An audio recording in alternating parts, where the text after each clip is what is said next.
Bonjour à tous et bienvenue à ce séminaire Lucas. Je me présente, je suis Éric Merlin, groupe Calliope. Avec nous, il y aura Magali Joubert, que l'on vous présentera ultérieurement lors de la petite présentation, et c'est elle qui va se charger de ces démonstrations et de prendre la parole à la fin pour des questions-réponses. Alors très rapidement, comme il y a beaucoup de monde et que le programme est assez chargé, on va essayer d'aller à l'essentiel. Et surtout de ne pas perdre de temps. Alors, déjà, on va vous parler effectivement du groupe Calliope, des solutions Lucas, ensuite la démonstration et les questions-réponses, c'est ce que je viens de vous dire. Donc, la présentation du groupe Calliope, que vous êtes normalement tous, vous êtes tous clients, donc vous le connaissez, c'est 12 sites géographiques en France, 250 collaborateurs, 35 millions d'euros de chiffre d'affaires pour 1200 clients répartis sur toute la France. Voici le maillage territorial. L'objectif, effectivement, c'est d'être réactif, d'avoir de la proximité et d'avoir une vraie connaissance locale de chacun des tissus économiques par région. C'est important pour nous d'être proche de nos clients. Alors, ce webinaire donc, sera présenté par Magali, qui est partenaire account manager chez Lucas, et moi-même, qui suis le directeur de la BU Sage groupe Calliope France. Par contre, avant de débuter cette présentation, j'ai quelques règles de fonctionnement. Tous les micros sont coupés parce qu'effectivement, vu qu'on est très nombreux, on ne pourrait pas donner la parole à tous. Par contre, je vous engage, si vous voyez en bas à droite, à poser des questions par écrit. Vous avez un petit icône avec le petit logo qui vous est indiqué devant les yeux, en haut à droite de votre écran, et qui vous permet effectivement de poser des questions via le chat. On vous y répondra en live, parce qu'on n'aura sûrement pas le temps de répondre à l'ensemble des questions. Ça va être assez compliqué, effectivement, si on le faisait, si on s'interrompait pendant la présentation. Voilà.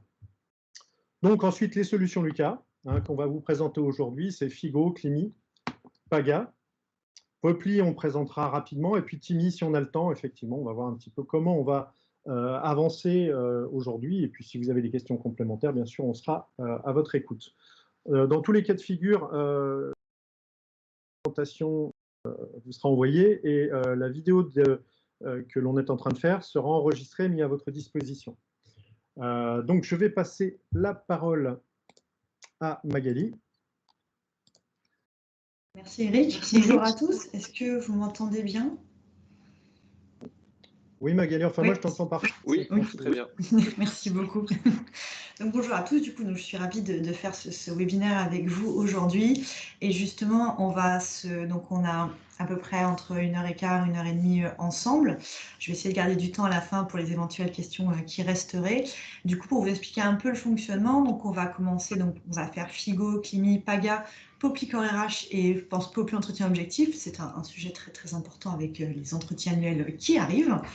Et ensuite, voilà, on fait une overview sur la partie rémunération et Timi, tout en sachant que si on n'a pas forcément le temps, on pourra ultérieurement en parler si besoin. Alors, je vais vous partager mon écran. Est-ce que vous voyez bien mon interface?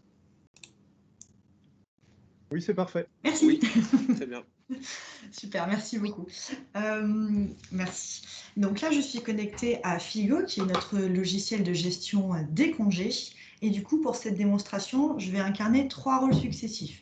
Tout d'abord, celui de l'utilisateur qui va poser ses demandes de congés. Ensuite, celui du manager qui va approuver ou refuser ses demandes.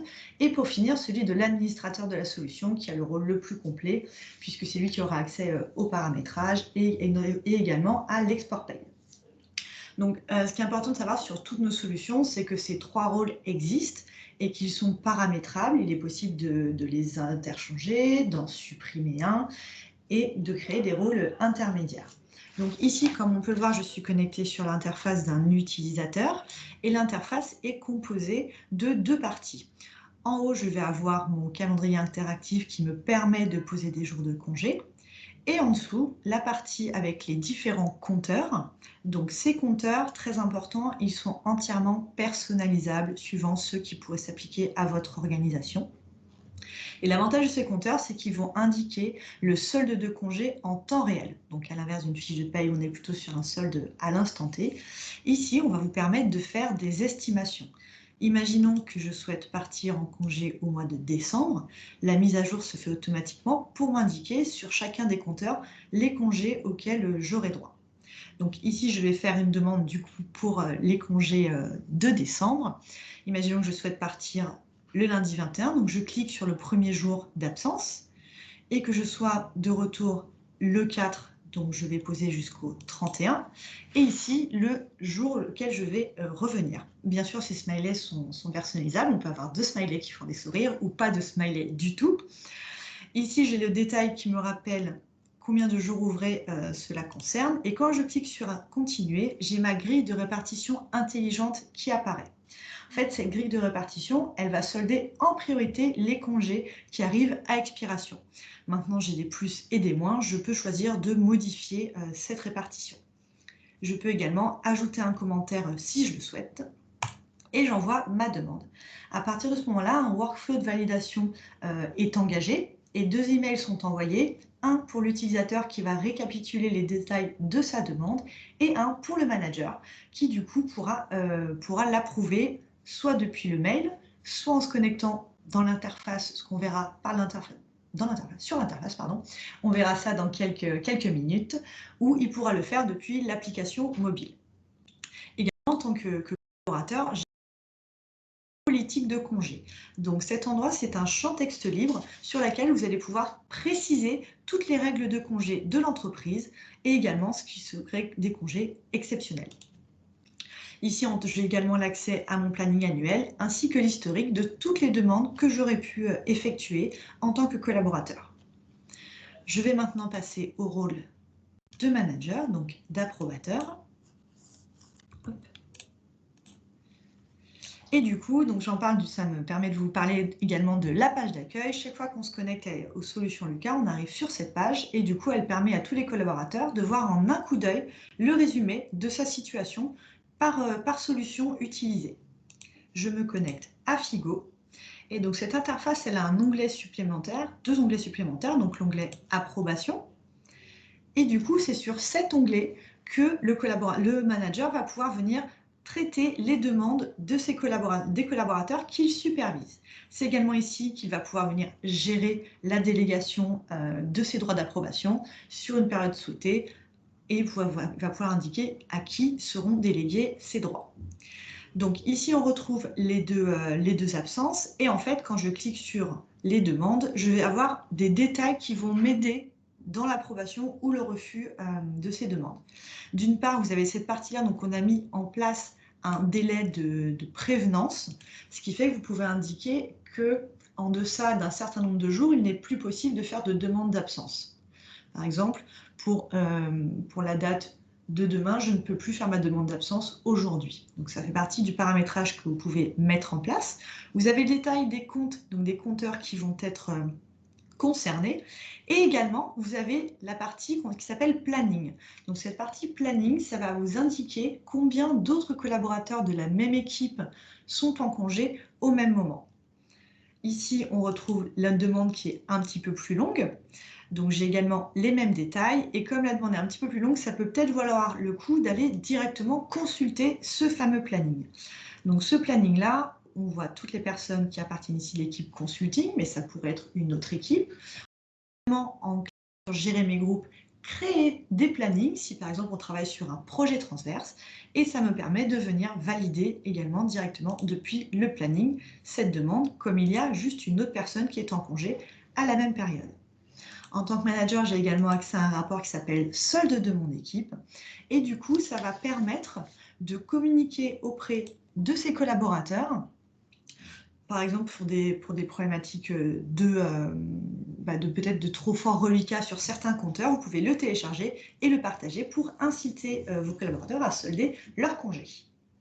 Donc c'est un outil de pilotage pour manager. Je vais maintenant passer à la partie administrateur. Je me connecte, hop, on a à nouveau la même page d'accueil, je me connecte à Figo. Et donc ici, je vais avoir un certain nombre d'onglets supplémentaires. Je vais avoir notamment un onglet « Gestion du planning ». Donc cet onglet gestion du planning, ça va me permettre de gérer les absences pour un collaborateur ou un groupe de collaborateurs.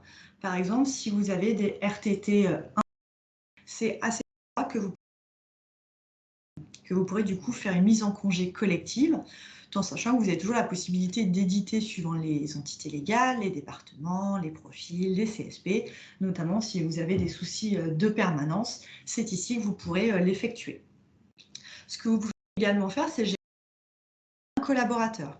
Imaginons que un de vos collaborateurs a appelé ce matin en disant qu'il ne viendrait pas travailler. Aujourd'hui, on ne sait, pour l'instant, on ne sait pas forcément s'il est malade, s'il va revenir aujourd'hui ou autre. Donc, vous sélectionnez la date du jour et vous allez venir sélectionner absence à justifier. Et à ce moment-là, vous allez également saisir le collaborateur pour lequel qui sera concerné. Si on garde Valentin de tout à l'heure, je prends ma journée, mon absence à justifier, et du coup, si vous cliquez sur enregistrer, aussi bien le collaborateur que son manager seront notifiés de cette absence à justifier pour la date d'aujourd'hui.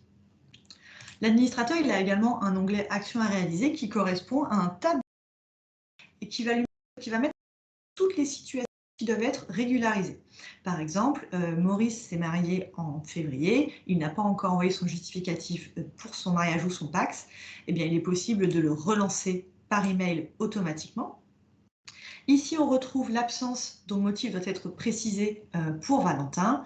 On va se dire que Valentin a appelé, qu'effectivement, il est malade et qu'il a envoyé son justificatif.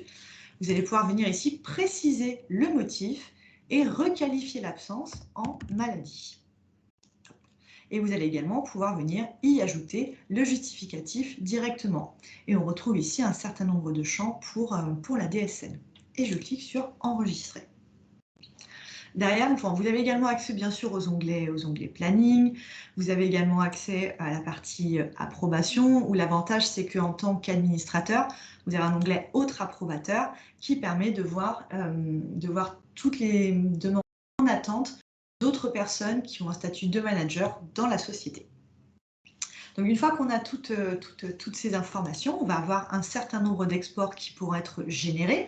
Donc un export paye qui du coup va vous permettre de respecter les 5 jours pour exporter tout ce qui va être lié aux arrêts de travail.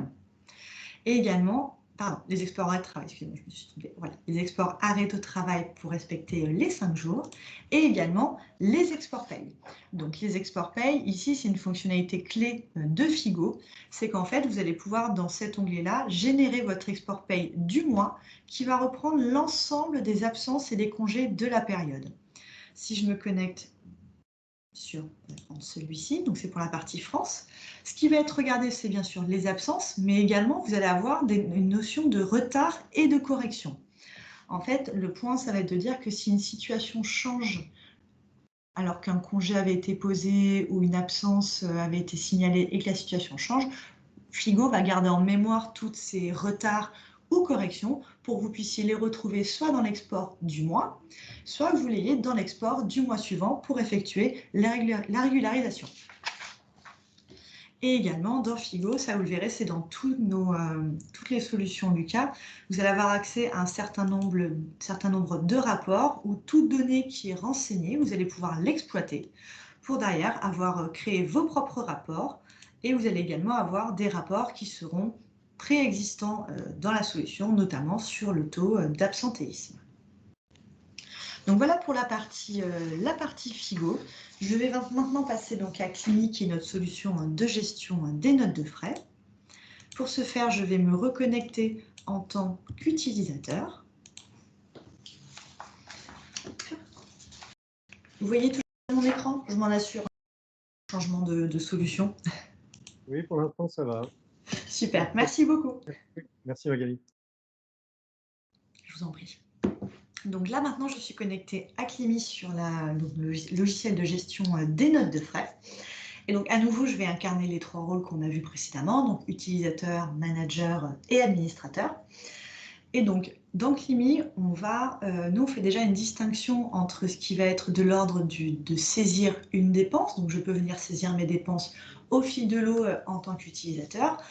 Et le deuxième aspect, de préparer une note de déclarer, donc préparer et déclarer une note de frais, puisque la première partie de venir saisir ses dépenses n'engage à rien, alors qu'à partir du moment où je viens déclarer ma note de frais, j'ai mon workflow de validation qui va se mettre en place. Il y a plusieurs façons de créer des dépenses dans Climi, et je vais commencer par l'application mobile. Hop, là, du coup, est-ce que vous voyez l'écran maintenant de mon téléphone? Oui, Magali, merci. Merci beaucoup. Donc ici, je suis sur l'application Climi. Donc l'application, elle est disponible bien sûr sur iOS, Android. Et l'avantage, c'est qu'elle fonctionne également en mode avion ou hors connexion. Ce qui fait que quand je saisis une dépense et que je n'ai pas de réseau, ça va se synchroniser dès que j'en récupère. Donc je viens cliquer ici sur le plus en bas à droite. Donc je pourrais effectuer plusieurs actions. Ici, mon but, ça va être de créer une dépense. Et du coup, la dépense, je peux la créer selon plusieurs modalités. Si je n'ai pas encore de justificatif, mais que je préfère la saisir, je peux le faire. On peut également choisir un justificatif dans sa galerie photo. Si on a pris en photo un ticket de restaurant, mais qu'on n'a pas eu le temps à l'instant T de créer la dépense. Et on peut également scanner son justificatif. Hop, c'est trop au plafond. Donc, je vais venir ici prendre en photo mon justificatif. Hop, voir un peu. Voilà, je saisis la photo. Si la photo me correspond bien, me paraît claire, je clique sur OK. Et en fait, l'application va créer automatiquement une dépense. C'est parce qu'elle est dotée de l'OCR, donc la reconnaissance optique de caractère. Et du coup, ça va venir lire tous les champs de la facture et créer automatiquement cette dépense à partir de ces fameux champs qui ont été reconnus. On est sur des taux de reconnaissance entre 80 et 98% selon les champs, selon s'il s'agit par exemple d'un ticket très clair comme un ticket de péage, ou si par exemple c'était un ticket saisi à la main, là forcément on a beaucoup moins de taux de reconnaissance. Donc j'ai quand même la main en tant que collaborateur, c'est-à-dire qu'en cliquant sur ma dépense, je peux venir, si besoin, changer le centre de coût. Je peux venir indiquer différents champs analytiques si besoin. Et du coup, je peux m'assurer surtout que tout est correct. Vous voyez, on a une petite alerte qui indique que la dépense a été effectuée lorsque le déclarant était absent. C'est parce que nos solutions, donc, elles communiquent entre elles. Et donc, si Figo est utilisé, on va avoir ces alertes qui sont remontées. Maintenant, il est possible d'indiquer des alertes par défaut, notamment sur des jours de week-end qui seraient chômés et sur lesquels les collaborateurs ne saisir des dépenses, ainsi que sur des jours fériés. Donc voilà, du coup, je retrouve ma dépense sur mon téléphone et quand je me reconnecte à mon interface web, si je rafraîchis, je vais également la retrouver ici. Et elle est en statut à vérifier si je souhaite la vérifier à nouveau, mais cela ne va pas m'empêcher de venir la déclarer si je ne la vérifie pas à ce moment-là.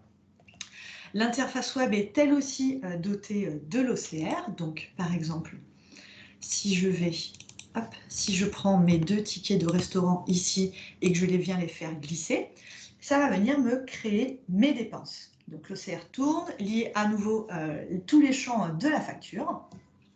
Donc on voit qu'on a une qui a été ici saisie et une autre qui est en statut invalide. Donc je peux cliquer dessus et là on va avoir un certain nombre d'alertes. Donc tout ce qui va être alerte seuil, c'est vous qui allez indiquer ce que vous souhaitez avoir. Maintenant là, de façon autonome, l'application va indiquer pour ce jour-là, pour le 2 septembre, j'ai déjà une déclaration pour cette nature de frais déjeuner et c'est interdit selon votre politique de frais. Le but étant d'éviter toute erreur de saisie et qu'en fait, au niveau de l'utilisateur, on ait le maximum d'erreurs qui puissent être corrigées avant qu'il déclare sa note de frais. Donc là, du coup, la date était bonne et bien à ce moment-là, je peux décider de supprimer ma note de frais, enfin ma dépense, parce que j'en avais déjà une pour ce jour-là. Donc, c'est vraiment de l'accompagnement aux collaborateurs. L'autre option qui est possible, c'est ici l'onglet collecte de justificatifs. Donc, il y a un certain nombre de fournisseurs avec qui nous avons un connecteur, notamment Oui SNCF. On va demander au collaborateur de venir saisir son identifiant et mot de passe Oui SNCF. Et à chaque fois qu'il fera une dépense, le justificatif remontera. face, il créer cette dépense. Il aura juste peut-être à la vérifier ou s'il utilise également son compte personnel, à supprimer les voyages qui sont pour sa situation personnelle. Il est également possible, quand un justificatif est reçu par email, de l'envoyer une adresse dédiée Climi Lucas et également ça va créer une dépense sur l'interface. Donc ça fait partie des options qui existent. Maintenant, je peux également venir moi-même saisir une dépense directement ici. Et en fait, ce qui va vraiment accompagner les collaborateurs dans cette saisie des dépenses, c'est que ce qu'on a vu, tout ce qu'on vient de voir sur la partie OCR, ça va être couplé avec la dématérialisation des justificatifs à valeur probante. Donc ça date de mars 2017, où aujourd'hui, si un justificatif répond à certains critères comme conforme à l'original, enregistré au format PDF et scellé par la position d'un cachet serveur, et bien du coup, il est possible de se débarrasser des justificatifs papier. Et dans Climi, chaque note de frais qui aura été validée, contrôlée, on a ce PDF qui est créé, qui va contenir les justificatifs, et on travaille avec UniverSign depuis janvier 2018, et eux vont venir apposer un cachet serveur. Donc le but, à terme, c'est que vous n'ayez plus du tout, que vous puissiez vraiment vous débarrasser de ces justificatifs papier. Donc ici, quand je viens créer mes dépenses, donc imaginons une dépense de déjeuner, donc on m'indique les champs qui sont obligatoires. Vous pouvez également rendre le champ justificatif obligatoire et je viens saisir mon déjeuner. Imaginons que j'ai déjeuné et que ça m'ait coûté 50 €. Je vais retrouver une alerte m'indiquant que j'ai déplacé mon plafond de 28 € et également que j'ai déclaré lors d'un jour d'absence. Donc, on est vraiment sur de l'accompagnement du collaborateur. Donc, je peux du coup venir changer la date. Le but, c'était que je m'étais trompée de date. Et je vais également pouvoir indiquer s'il y avait des invités qui déjeunaient avec moi. Et à ce moment-là, l'erreur disparaît, puisque le seuil s'appliquait à moi en tant que personne seule. Si je déjeune seule, mon maximum est de 28 € pour ma note de frais. Et j'enregistre ma dépense.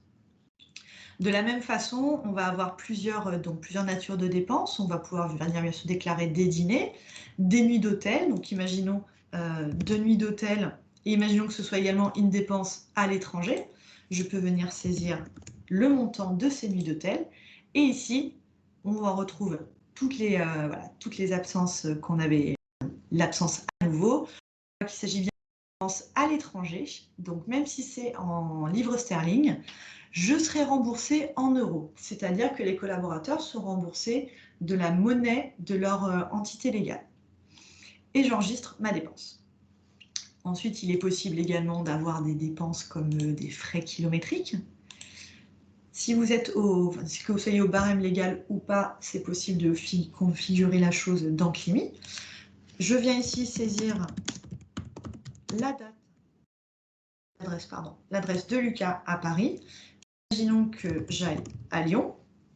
Je peux donc dans ces cas-là saisir aussi bien une adresse qu'un point d'arrivée qui serait une ville. Je peux ajouter des étapes, indiquer qu'il s'agit d'un aller-retour. Le calcul de la distance se fait automatiquement.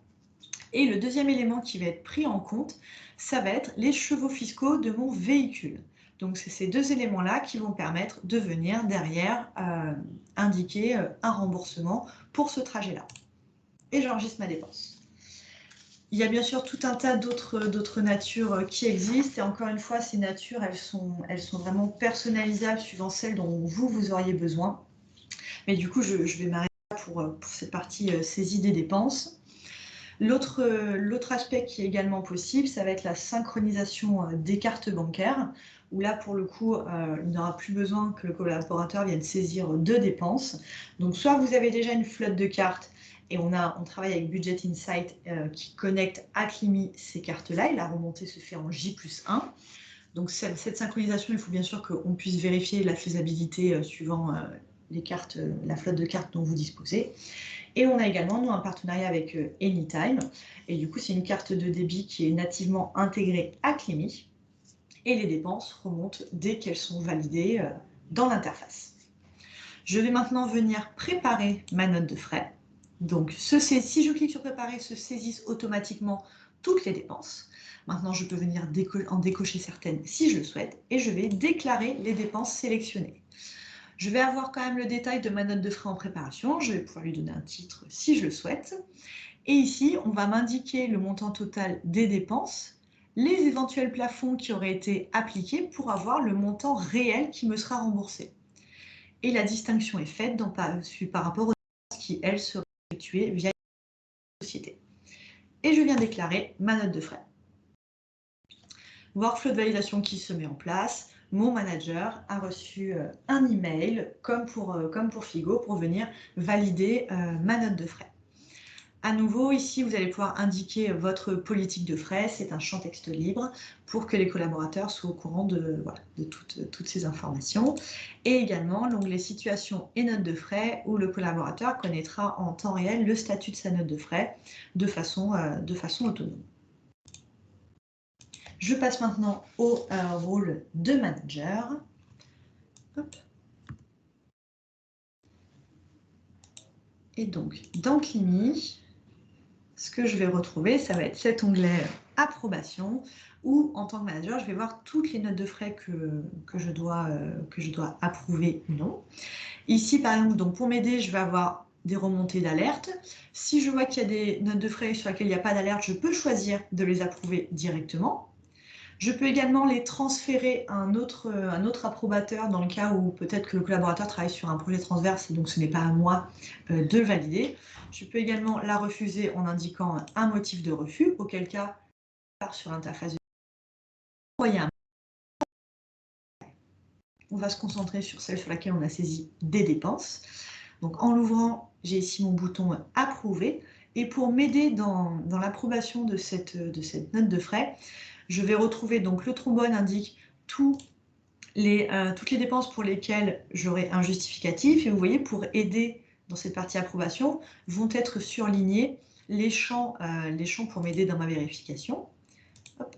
Je peux également cliquer dessus pour avoir accès au même champ et à ce moment-là, vous aurez directement ici. Vous pouvez le télécharger également. Et là, par exemple, je me rends compte que l'alerte indique que le collaborateur était absent. Donc, je peux venir refuser cette dépense. Le but est de pouvoir juste traiter dépense par dépense pour ne pas avoir à refuser une note de frais en bloc suivant les montants qui seraient encourus à cause d'une dépense qui serait due à une mauvaise saisie ou une alerte que le collaborateur n'aurait pas vue. Je vais également avoir la possibilité le collaborateur peut me partager des commentaires.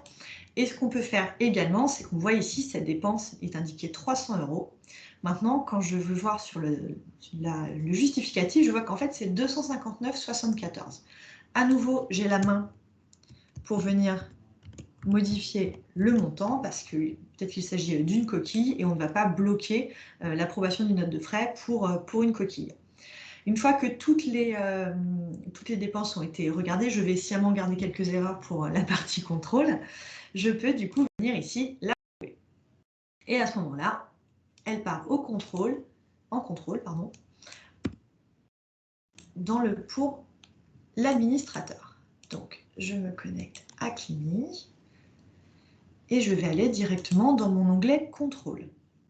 Je reprends la note de frais qu'on a vue ensemble.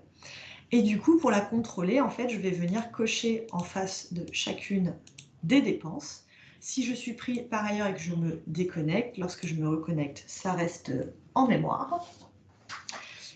Et ce que je vais également pouvoir faire ici, c'est donc, je vois 2 nuits d'hôtel.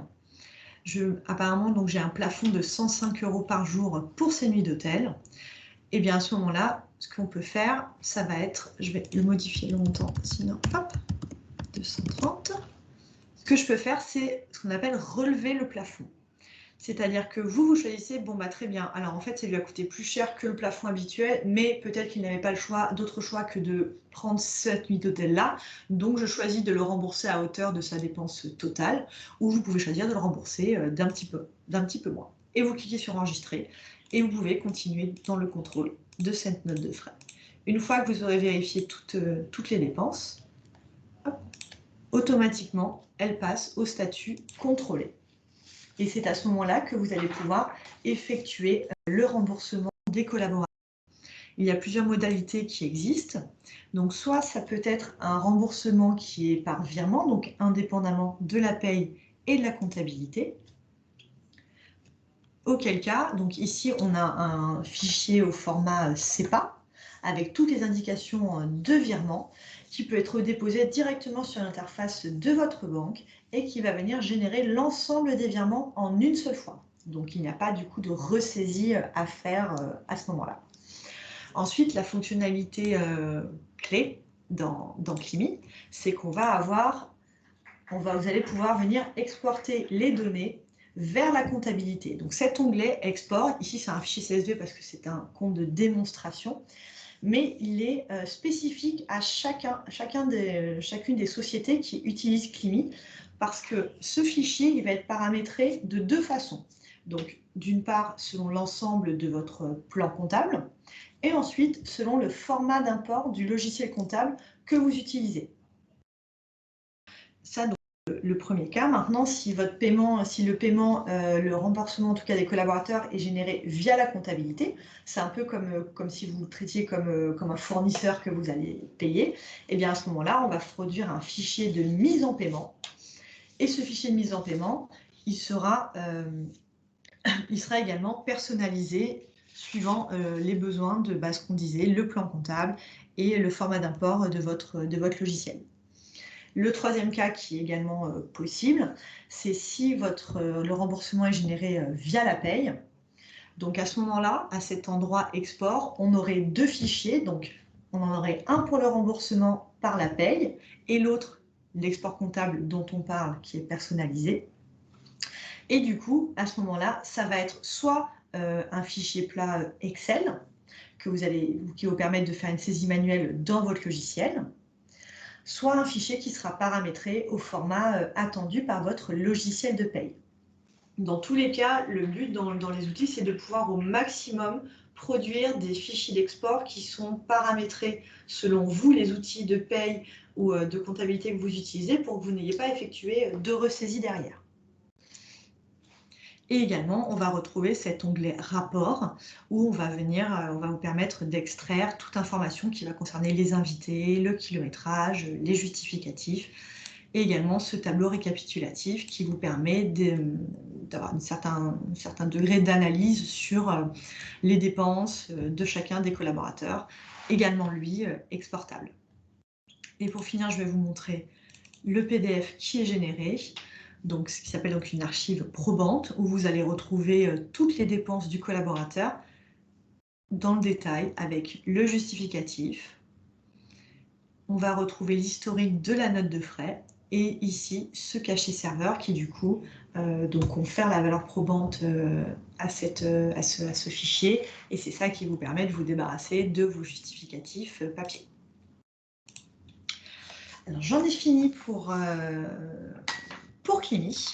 Je vous propose qu'on passe à l'aspect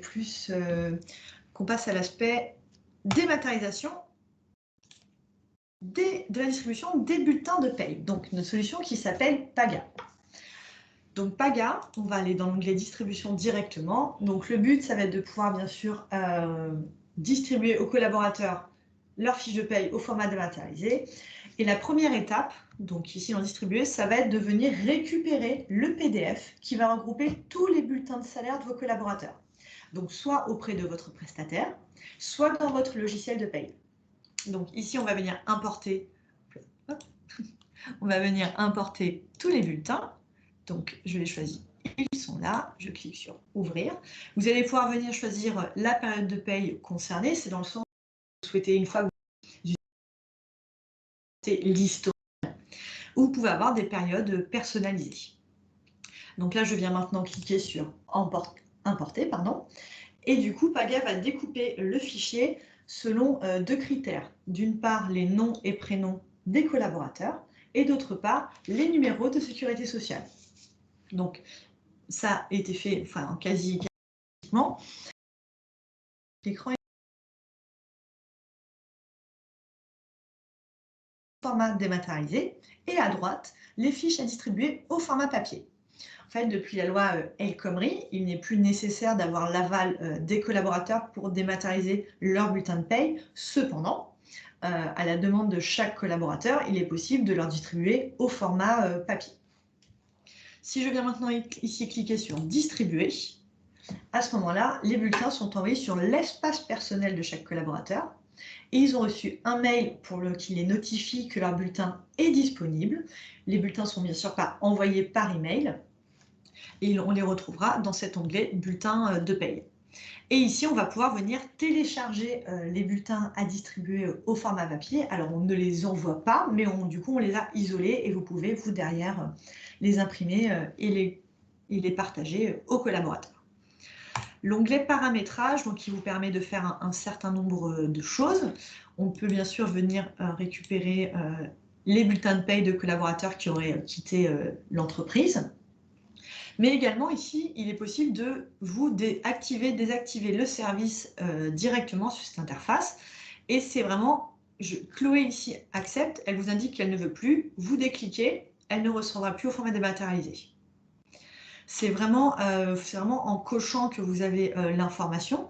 Il est également possible une protection renforcée par code, ou lorsque je reçois le mail m'indiquant que mon fiche de paye est disponible, si je souhaite y avoir accès, en plus, je recevrai un second mail avec un code valable 10 minutes m'indiquant cette sécurité en plus.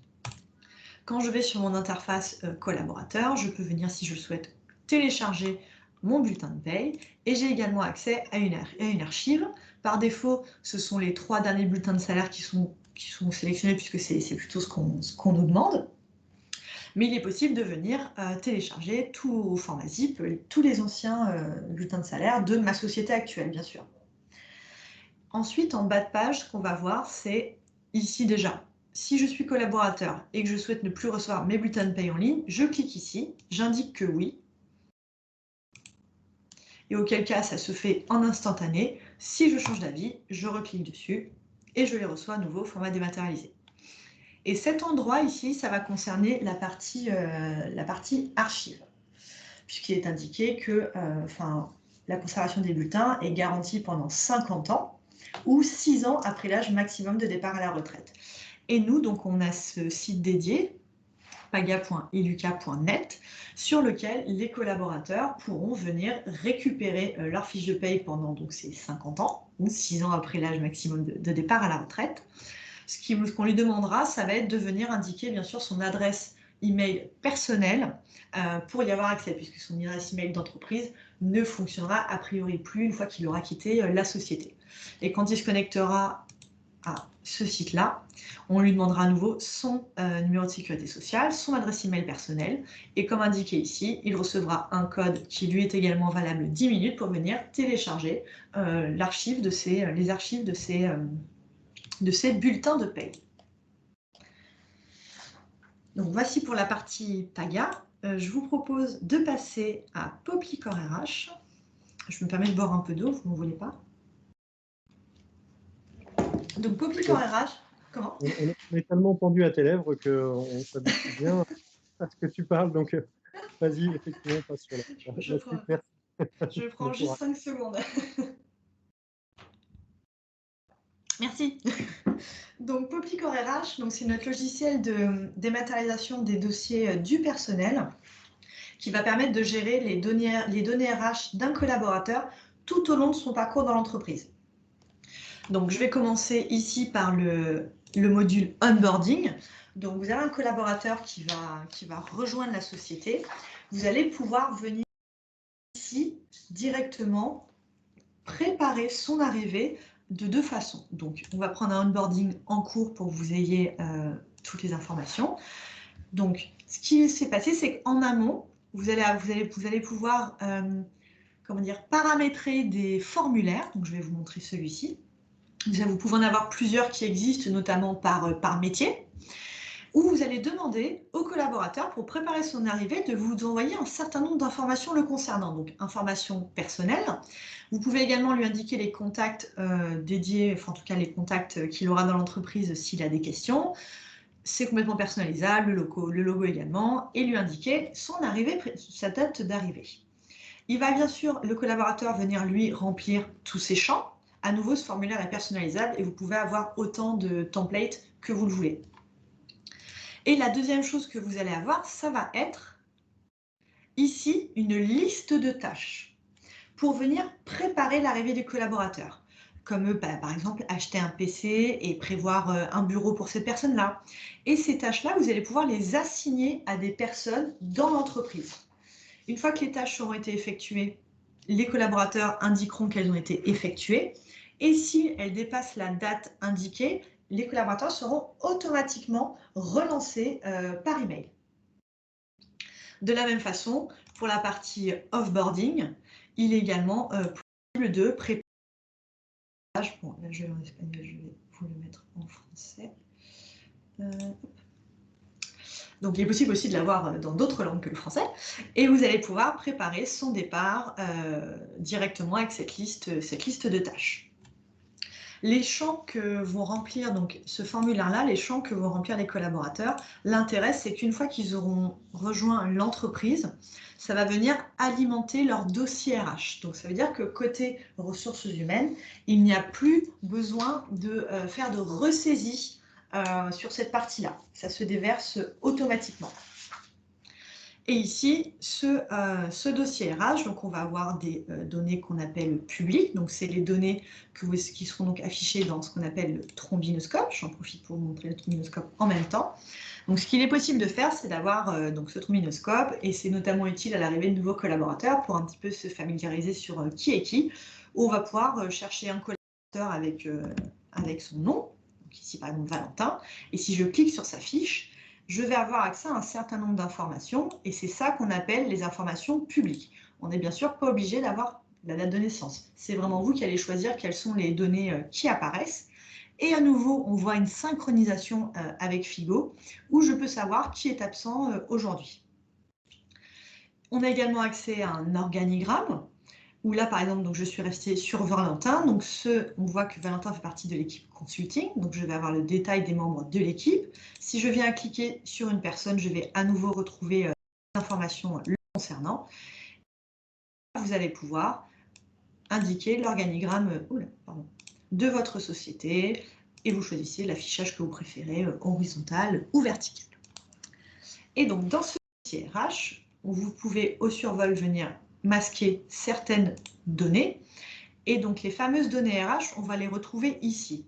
Donc, le principe de cette section section données RH, c'est qu'elle est entièrement personnalisable.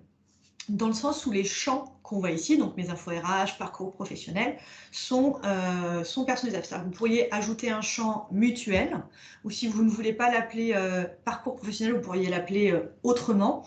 C'est vraiment vous qui allez choisir quelles sections vont apparaître suivant les informations qui vous sont indispensables pour chacun des collaborateurs. Ici, sur chacune des sections, vous avez un petit cadenas, c'est-à-dire que vous choisissez qui a la visibilité sur ces informations et qui peut venir les modifier. L'autre intérêt de cette section données RH, c'est que vous allez pouvoir y stocker tout type de données. C'est-à-dire qu'en fait, il n'y a pas de limite et vous allez pouvoir aussi bien venir stocker des pièces jointes. Alors après, ça peut être aussi un menu déroulant. Le format est complètement libre. On va pouvoir venir, dans le cas, par exemple, du contrat, venir stocker le contrat du collaborateur. Et ce que vous allez également pouvoir faire, ça va être indiquer des alertes sur échéance. Donc, par exemple, ici, on voit une fin de période d'essai. Vous allez pouvoir choisir de vous être notifié aux ressources humaines et de notifier également le manager et le collaborateur, pourquoi pas, de sa période d'essai. Donc, c'est ce qu'on appelle une alerte sur échéance. Ce que vous allez avoir également comme alerte, ça va être, par exemple, si le collaborateur vient à changer son adresse, ou peut-être son numéro de téléphone perso, hop, lui à la main. C'est-à-dire que c'est aussi cette section, elle est également collaborative parce que c'est beaucoup plus simple qu'un collaborateur vienne renseigner un changement de numéro de portable, un changement de RIB, un changement d'adresse de façon autonome, plutôt que de vous l'envoyer à vous et vous qui le faites par collaborateur. Bien sûr, tout reste en mémoire. Et derrière, voilà, tout reste en mémoire et vous êtes bien sûr notifié dès qu'il y a une modification. C'est-à-dire que les collaborateurs peuvent agir sur leur dossier RH, mais vous restez maître de l'information. Également, cette partie entretien annuel, on le verra ensuite avec Poppy Entretien Objectif.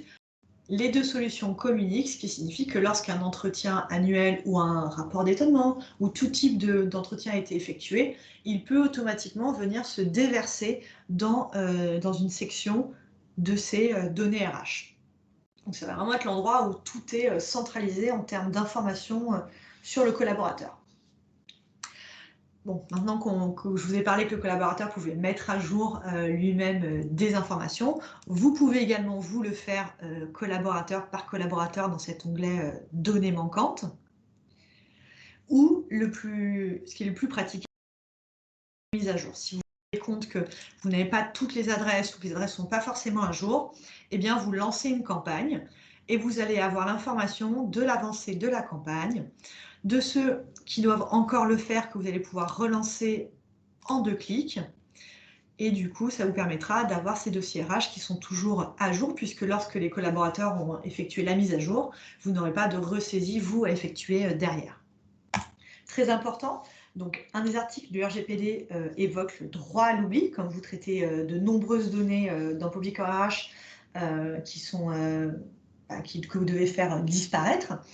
Afin d'être conforme à cet article, donc on dispose de ce module et ça permet de supprimer ou d'anonymiser en masse des données personnelles, notamment pour les collaborateurs qui seraient partis. Donc une fois qu'on a accueilli un collaborateur, qu'on a préparé son onboarding, peut-être que des collaborateurs ont quitté la société avec la partie offboarding et qu'il y a eu potentiellement des mises à jour, il faut bien sûr qu'on puisse derrière récupérer tous ces changements pour les intégrer dans les fiches de paye des collaborateurs. Et du coup, l'administrateur va disposer d'un module d'export qui va lui permettre de générer des fichiers navettes avec les informations à transmettre en paye. Donc là, du coup, c'est bien sûr comme je l'indiquais, donc on retrouve toutes les informations et toutes les modifications qui ont été effectuées. J'ai également accès à l'historique et on va prendre toutes les modifications depuis le dernier export. Et on vient générer ce fichier d'export que vous allez pouvoir, donc on le retrouve ici. On va bien sûr faire en sorte de le paramétrer suivant le modèle d'import attendu par votre logiciel de paye. Et vous retrouverez les informations qui resteront stockées à cet endroit-là. Donc à nouveau, le but étant qu'il n'y ait pas de ressaisie de votre part. On retrouve notre onglet rapport, où vous allez pouvoir venir effectuer un certain nombre de rapports. Donc ça, ce sont des rapports qui ont été enregistrés. Et du coup, vous allez retrouver tous les champs du dossier RH dans ce rapport. Si par exemple, vous voulez faire un rapport sur les souhaits de formation, donc je clique sur formation. Donc j'ai envie d'avoir l'information par exemple, des formations qui auraient été suivies cette année, et peut-être les souhaits de formation pour l'année prochaine. Vous voyez des petites croix, donc vous pouvez affiner. Ici, vous allez pouvoir filtrer les utilisateurs, et en cliquant sur afficher, votre rapport sera directement disponible dans l'outil. Vous pouvez bien sûr le télécharger ou l'enregistrer en tant que modèle si vous comptez le rejouer régulièrement. Et vous avez également accès à un extrait. C'est bien sûr, j'insiste sur la notion d'extrait de bilan social. Du coup, c'est des rapports graphiques qui vous permettent d'obtenir l'évolution des effectifs, la pyramide des âges, la répartition des collaborateurs en fonction des données du dossier RH, imaginons clé 4G. Voilà, vous savez qui en a et qui n'en a pas. Donc voilà pour moi sur la partie Poppy Core RH. Je vais passer maintenant à Poppy, donc entretien et objectifs, qui est du coup notre solution dédiée à la gestion des entretiens et au pilotage des objectifs. Je vais me positionner en tant que collaborateur, donc j'arrive bientôt, on m'indique qu'il va falloir que je prépare mon entretien annuel, j'ai reçu un email, et du coup pour le préparer, avant de rencontrer mon manager, je vais me connecter à mon espace privé où je vais retrouver ma grille de support qui va me permettre du coup de préparer mon entretien et répondre aux différentes questions du formulaire qui a été créé pour cette campagne en particulier. Du coup, cette grille, il est possible d'avoir plusieurs types de réponses. Alors attendez, pourquoi je ne peux pas? Parce que je suis en collaborateur, autant pour moi, je peux... Hop. Voilà. La bonne nouvelle, c'est que du coup, l'administrateur ne peut pas remplir à la place d'un collaborateur, ce qui est une très bonne nouvelle. Et voilà, je retrouve ma grille et donc les différentes questions pour préparer mon entretien. Je peux derrière venir, soit ça peut être par exemple un champ texte libre, ça peut être des étoiles, donc on va avoir vraiment plusieurs modalités suivant la pertinence par rapport à la question. Et je viens préparer derrière mon entretien. Ça peut être également un menu déroulant. Et je choisis, et ça c'est entièrement personnalisable. Le formulaire que là je suis en train de remplir, il a été créé par une personne dans votre société. C'est pas un template figé, c'est vraiment vous qui choisissez le contenu de vos entretiens. On va retrouver également la partie objectif, où là c'est à 100%, mais je pourrais indiquer que c'est plutôt 75. Et j'enregistre. Et du coup, voilà, je peux vraiment suivre et remplir mon entretien tel que moi je vois les choses. Je vois également mes objectifs pour l'année précédente.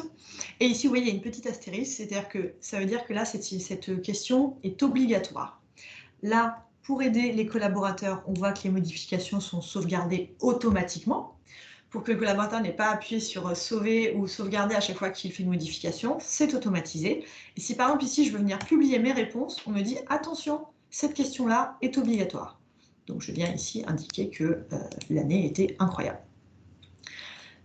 En fait, le but d'avoir ces questions qui sont obligatoires, c'est que vous, derrière, on va générer, nous, un certain nombre d'analyses, en tout cas des réponses. Donc, si une question est obligatoire, vous êtes sûr que vous aurez une analyse complète sur cette question-là. Et je viens cliquer sur « Publier ». À ce moment-là, mon manager reçoit une notification comme quoi j'ai bien préparé mon entretien et moi, il passe au statut « À réaliser » avec mon manager. Maintenant, je me connecte en tant que manager pour aller voir l'entretien de mon collaborateur. Et du coup, je vais dans l'onglet « Sous ma responsabilité », je prends l'entretien annuel dont on parlait et je vois qu'il est réalisé. Donc en tant que manager, j'ai accès à ce tableau de bord qui va me permettre de voir quel est le statut de chacun des entretiens que je dois mener. Je me connecte à celui de Valentin et en fait, je vais également pouvoir venir, moi, le préparer de mon côté. Donc ce formulaire, il va servir de support d'échange pendant l'entretien. Donc on peut bien sûr l'imprimer si on préfère avoir un échange avec un support papier. Et ça me permet aussi, moi, de venir le préparer. Je peux soit choisir de copier la réponse, parce qu'en fait, mon collaborateur et moi avons la même vision des choses sur cette question-là. Mais je peux également venir apporter une réponse, très gentille, une réponse un petit peu différente. Et surtout, ça m'aide vraiment dans ma préparation pour que le jour J, on ait l'un comme l'autre, enfin, en tout cas, que j'ai la vision du collaborateur. Et je peux aussi venir le publier. Je viendrai le publier une fois que j'aurai réalisé l'entretien avec mon collaborateur. Puisque si je viens le publier, eh bien du coup, il ne sera plus modifiable. C'est-à-dire que le bilan n'est plus modifiable. Donc, je le publie maintenant. Donc j'ai eu l'entretien avec mon collaborateur. Et lui, je fais un petit aller-retour pour vous montrer côté collaborateur. Hop. Sur mon interface, je retrouve mon entretien qui reste à approuver. Je peux le revoir et si je me rends compte que qui n'est pas cohérent ou quelque chose que j'aimerais préciser, je peux approuver avec réserve. Et à ce moment-là, aussi bien mon manager que le responsable de la campagne seront notifiés. Et si je clique sur « Approuver », maintenant, il sera toujours disponible ici. Quoi qu'il arrive, j'aurai toujours accès. Et je pourrai aussi télécharger le bilan si je le souhaite. Sur la partie objectif, ça fonctionne un petit peu différemment. C'est-à-dire qu'en fait, donc, on a eu cette partie entretien. Je vais vous montrer d'un point de vue administrateur. Il y en aura plus d'options. Donc, ici.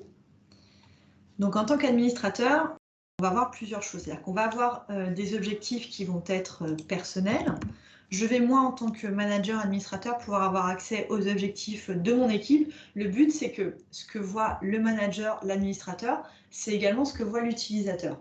Donc, ça permet en fait d'avoir une discussion autour des objectifs tout au long de l'année et d'avoir un support qui sera commun. Si, par exemple, je viens indiquer que mon objectif est à risque, je peux choisir du coup un motif.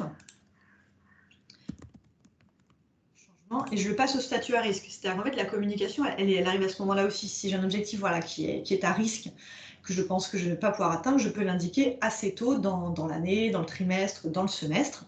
Et s'il y en a au contraire que je vais accomplir très vite, je peux indiquer 125% d'atteinte également de mon côté. Et à ce moment-là, mon manager et moi-même, on est notifiés et ça permet d'avoir un suivi assez complet. On a également accès en tant que manager aux objectifs de son équipe et surtout de leur atteinte. Et on a également accès aux objectifs, par exemple, de la société entière quand on est administrateur. Ce qui permet en fait au survol ou d'un seul coup d'œil de savoir quelle équipe a des objectifs, quelle équipe n'en a pas, quelle équipe également arrive et de pouvoir vraiment piloter tous ces aspects-là. Et pour finir, je vais vous montrer, donc, on a vu donc, le formulaire de campagne. Et ici, c'est en tant qu'administrateur que vous allez créer vos formulaires. Donc, soit vous pouvez venir dupliquer une campagne existante d'une allée sur l'autre parce que les questions vont potentiellement être les mêmes, ou il va s'agir d'une campagne assez particulière où les questions sont toujours les mêmes, soit vous allez pouvoir venir créer une nouvelle campagne où en fait on va vous accompagner sur tout le déroulé. Sur la partie donc le déroulé de cette campagne. Ensuite, vous allez indiquer qui sont les collaborateurs qui seraient concernés. Vous pouvez affiner en enlevant certains collaborateurs. Et là, on voit bien que c'est également lié avec Poppy.RH qu'on a vu juste avant, puisque là, on a l'indication qu'un collaborateur est son propre responsable d'entretien. Donc, on va pouvoir le retrouver. Date de début soit dans cette campagne. Vous cliquez sur suivant et vous allez pouvoir venir ajouter vos questions. L'avantage, c'est que vous avez un aperçu en temps réel et ça vous permet au fur et à mesure de créer votre formulaire. Il est bien sûr aussi possible d'importer des questions de formulaire que vous auriez déjà existantes. Le but, c'est pas que vous refassiez des choses quand vous avez des choses qui existent de votre côté. Et ici, vous allez avoir également des mails que vous allez pouvoir personnaliser. Vous allez avoir accès à un aperçu de ces emails. Et voilà. Et derrière, vous verrez à quoi ressemble le formulaire du collaborateur, du responsable. Donc, vous avez vraiment un accompagnement de A à Z sur cette partie-là. Et la dernière chose que je voulais vous montrer sur cette partie entretien, c'est quand je suis administrateur, donc c'est moi qui suis responsable des campagnes, je peux d'un seul clic venir relancer ceux qui seraient encore en préparation de leur entretien, ceux pour lesquels l'entretien est à réaliser et ceux pour lesquels c'est en attente d'approbation. Et du coup, derrière, ce qu'on disait que les questions qui sont peut-être obligatoires, les questions qui auraient été répondues, il va y avoir l'analyse qui aurait été faite de toutes ces questions et vous allez pouvoir derrière venir exporter toutes ces réponses si vous souhaitez les partager ou les retravailler. L'outil va automatiquement vous procurer ces analyses. Donc voilà ce que je voulais vous montrer sur la partie entretien et objectif. Je vais passer, je vois qu'il me reste un peu de temps, sur la partie rémunération. Je rebois un petit peu. Donc la partie rémunération, c'est vraiment la solution là, c'est pour la partie pilotage salarial qui s'adresse également aux responsables de paye, parce que le but, ça va être d'une part de favoriser l'accès à l'information sur la rémunération pour chaque collaborateur. Ensuite, de pouvoir un petit peu décentraliser la gestion des éléments variables de paye. Je vous montrerai. Et ensuite, de pouvoir fournir aux responsables de paye un outil, du coup, cet outil de pilotage, notamment lorsqu'il y a une campagne d'augmentation salariale. Donc là, je suis sur mon tableau de bord qui va m'indiquer ma masse salariale, mon effectif et du coup les rémunérations. Je pense qu'en sélectionnant cette entité-là, voilà. Là, ce sera beaucoup plus parlant. Donc ces éléments-là sont calculés automatiquement dans l'outil. Et du coup, je vais par exemple aller sur la situation d'un collaborateur, Valentin, que nous suivons depuis le début. Et ça va être la vue qu'aura le collaborateur. Donc, on retrouve ici sa fiche personnelle. Et ça, toutes ces informations-là, en RH, au moment que je peux accéder à mon dossier RH, il va avoir l'information de sa rémunération théorique annuelle. Et du coup, cette rémunération théorique annuelle, en fait, elle va lui permettre de visualiser tout ce qui va être évolution de salaire, et celle qui est calculée pour 2020 va reprendre celle de 2019 dans l'attente qu'il y ait des modifications. Il va avoir bien sûr le détail, tout le détail de sa rémunération, la répartition entre fixe et variable si c'est pertinent pour vous. Et il va avoir également le détail de sa partie fixe et de sa partie variable. Quand je suis collaborateur, je n'ai bien sûr pas ces deux onglets nouveau montant, puisque je ne choisis pas mon augmentation de partie fixe et de partie variable. Mais en fait, le but de cet onglet, ça va me permettre de comprendre la structure de mon salaire. Et également, ici, comme on le voit, on va retrouver ici ce qu'on disait par rapport au fait de décentraliser la saisie des éléments variables de paye. Vous allez pouvoir venir ici indiquer votre cycle de paye. Donc, ces dates sont, pour la démonstration, ça peut en être d'autres. Et du coup, ça va venir encadrer la saisie justement de toutes ces parties variables. On va dire qu'ici, donc jusqu'au 19 octobre, il était possible de venir saisir des éléments variables de paye. Et à ce moment-là, aussi bien les managers, donc le niveau N+1, que les administrateurs vont pouvoir venir le faire. Mais on se dit que dans le cas d'un responsable commercial qui, lui, viendrait indiquer les niveaux variables de ses collaborateurs, c'est plus simple qu'il ait le droit de le faire, plutôt que peut-être communiquer au service des ressources humaines, qu'il y ait des modifications entre-temps, qui vont entraîner des régulations. Lui peut le faire. Et à partir du moment où on va aller dans la partie contrôle, donc du 19 au 23, et bien à ce moment-là, aussi bien les administrateurs que les managers et également les collaborateurs pourront être notifiés du variable qui lui a été assigné ce mois-là. On est vraiment sur une approche assez plutôt collective autour de ces EVP, le but étant qu'il n'y ait pas derrière d'erreurs ou de ressaisie à faire. Et une fois que le 23 est passé, on sait qu'il y aura le traitement de la paye. Donc, passé le 23 octobre, on ne pourra plus agir sur le mois en cours, cette partie EVP. Pour saisir du variable, soit je vais le faire à la main, donc je peux choisir le mois concerné. Je peux également aller dans le futur. Je peux aussi aller dans le passé, ce qui entraînera du coup une régularisation. Je peux indiquer qu'il s'agit d'une commission avec le montant. Je peux indiquer le commentaire si souhaité. Et là, je vois qui va être notifié de cette modification. Et je clique sur enregistrer. Maintenant, quand on a des équipes plutôt étendues, hop, on peut le faire en masse.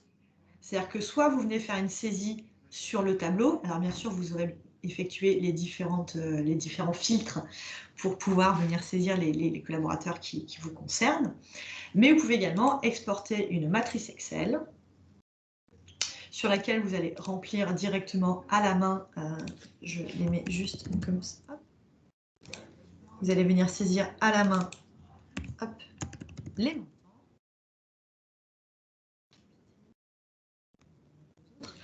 Et là, ce que vous faites, c'est que vous venez saisir, juste faire un copier-coller de cette partie-là. Vous cliquez sur Importer des EVP, vous cliquez ici, et derrière, voilà, on retrouve les données qu'on vient de saisir, mais si vous avez plus l'habitude de travailler sur Excel, au moins vous pouvez continuer à le faire.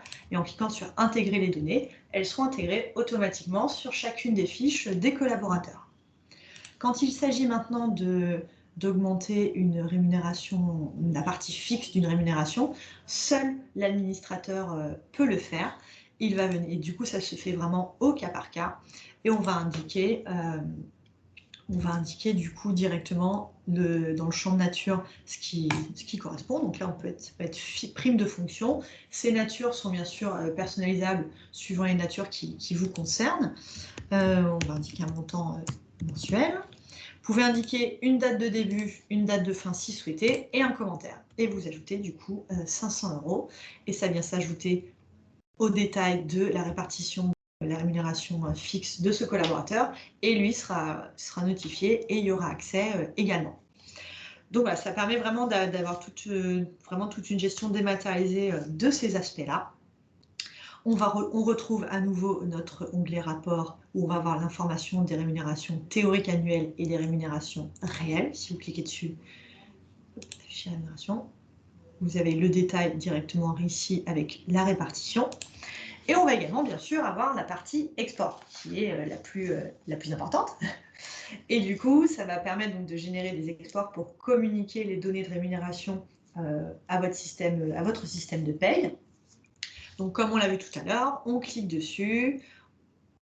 Ensuite, on va cliquer sur « Générer les fichiers d'export ». Et à nouveau, ce sont des fichiers CSV configurables qui vont reprendre tous les EVP de la période et effectivement le fichier de correction, comme je l'évoquais, s'il y a une saisie ou une modification sur une période antérieure qui a été effectuée. Et on va également avoir la liste des mouvements des rémunérations fixes sur la période. Donc ça se retrouvera à cet endroit. Donc, vous voyez, dans le fonctionnement, on a toujours ces exports. Et ce qui est important de savoir sur les exports sur toutes les solutions UCA, c'est qu'au maximum, on va les paramétrer et les personnaliser suivant vos logiciels de paye et vos logiciels de comptabilité. J'en ai fini pour la partie du coup Poppy rémunération. Eric, qu'en penses-tu? Est-ce que je passe sur Timmy ou est-ce qu'on fait une partie questions-réponses en parallèle? Alors moi, je serais assez pour qu'on passe très très rapidement sur Timmy, au moins voilà, en 5 minutes, peut-être voir les grandes fonctionnalités sans rentrer dans la démo. Et effectivement, d'ici 5-10 minutes, passer à la question-réponse. On répond sur le chat au fil de l'eau, donc il n'y a pas de souci. Comme ça nous est quelque chose de plus simple. On ne va peut-être pas descendre autant dans le détail, mais au moins connaître le périmètre. Et effectivement, si des personnes sont intéressées, elles se signeront et on refera quelque chose pour leur présenter Timmy. Super. Pas de problème. Donc maintenant, vous commencez à connaître. Je repasse en statut collaborateur et je me connecte à Timmy. Donc Timmy, c'est notre solution qui va permettre de déclarer du temps, aussi bien du temps de présence que du temps passé sur des projets, donc des parties activités. Donc vraiment, on va proposer 3 modes de suivi qui sont distincts. Donc la partie présence, pour suivre des horaires de présence de collaborateurs. La partie activité, pour suivre les temps passés sur des projets, des activités. Et ensuite, le suivi pour des cadres au forfait, pour suivre le nombre de jours travaillés sur l'année et prévenir du coup des risques légaux. Donc là, je suis collaborateur et je viens saisir du temps de présence. Par défaut, il est possible de venir préenregistrer un planning me concernant. Et là, à nouveau, on voit la communication entre les solutions. Et pour Timmy, c'est un prérequis d'utiliser Figo, parce que si je veux avoir une information précise, il faut que j'ai la notion d'absence, puisque ça va être lié derrière aux potentielles heures supplémentaires ou récupération auxquelles j'aurai droit en tant que collaborateur. Donc dans ce bandeau-là, en fait, on va m'indiquer mes horaires théoriques. Ça pourrait être bien sûr des jours quand on parle du cadre forfait jour. Et je vais venir également pouvoir faire ma déclaration au mois ou à la semaine. Imaginons que je prenne mes feuilles de déclaration en retard. Si tout me semble correct, je vais cliquer sur « Déclarer ». Et du coup, je n'ai pas d'autres actions à mener de mon côté. Maintenant, si je me remets sur la feuille du jour, si par exemple ici, j'ai travaillé un petit peu plus le soir, je vais pouvoir venir l'indiquer soit en le saisissant directement à la main, soit avec les petites flèches. Et là, on va voir en bout qui est indiqué que sur cette journée-là, j'ai effectué 15 minutes de plus. Je peux dire qu'il y a une autre plage horaire, donc c'était un moment où il y avait vraiment un projet qui était important, donc j'ai refait une pause et j'ai continué à travailler 3 heures de plus. Ça va s'indiquer à cet endroit-là. Si j'ai dû potentiellement travailler un jour chômé parce que je n'avais pas le choix pour terminer un projet, je peux également indiquer, sachez qu'on peut bloquer la saisie sur les week-ends, et je vais avoir une alerte qui va être relevée. Et je viens déclarer ma feuille de temps. Maintenant, si je travaille sur... Pourquoi il ne m'indique pas? Ah, ok. Je vais me déconnecter. Je vais me connecter en tant qu'un collaborateur qui, lui, travaille plutôt sur des projets. Hop, ici. Donc, du coup, là, ça va être différent. L'affichage va être différent. C'est que je vais retrouver existant dans votre ERP. Alors, le collaborateur peut venir saisir un nouveau projet directement. L'axe, ici, c'est important, l'axe des projets chez nous, ça va être centre de coût, client, projet, tâche. Et derrière, je vais venir imputer du temps sur ces jours-là. Donc, soit je peux venir indiquer, par exemple, ici, on voyait un petit cadenas, c'est que du coup, le projet est archivé, donc je ne peux plus faire de saisie dessus. C'est très important. C'est-à-dire que, par exemple, si un projet, le collaborateur est sur ce projet du 1er octobre au 31 décembre, le 1er janvier, il ne pourra plus saisir de temps. C'est pour vraiment encadrer cette saisie. Et c'est lié également derrière à Timmy Project pour le suivi financier. Donc ici, je peux venir saisir du temps que j'aurais passé. Donc j'indique le nombre d'heures. Là, je vais avoir le soleil qui me permet de venir dire que voilà, le reste de la semaine, en fait, je l'ai passé en formation. Donc plutôt que de saisir les heures les unes aux autres, je clique directement sur le soleil. Donc le point, c'est de pouvoir vraiment accompagner les collaborateurs dans leur saisie et qu'ils n'aient vraiment à remplir que l'essentiel.